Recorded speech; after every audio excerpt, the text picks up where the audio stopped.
sebagai upaya menanggulangi kebakaran hutan dan lahan yang terjadi di wilayah Sumatera Selatan. BPBD Sumatera Selatan melaksanakan operasi modifikasi cuaca periode kedua mulai tanggal 29 Juli hingga 2 Agustus mendatang dengan tingkat keberhasilan pada periode pertama mencapai 24,7%. Badan Penanggulangan Bencana Daerah Sumatera Selatan melanjutkan operasi modifikasi cuaca periode kedua yang telah dilaksanakan mulai tanggal 29 Juli hingga 2 Agustus mendatang.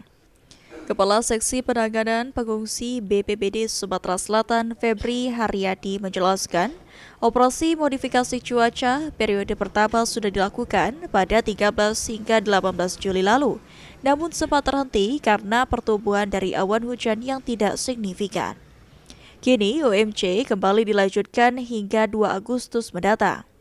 Tingkat keberhasilan OMC pada periode pertama mencapai 24,7%.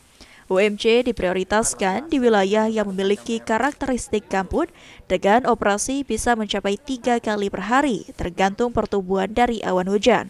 Pada OMC periode kedua hingga 30 Juli, total 4 ton garam telah disemai di beberapa wilayah rawan kebakaran hutan dan lahan, seperti Kabupaten Ogan Ilir, Musi Banyuasin, Muara Enim, Pali, Prabu Muli, dan Musi Rawas. Pada tanggal 13 sampai dengan 18 Juli 2025 kemarin. Namun sempat terhenti karena potensi awan belum ada signifikan.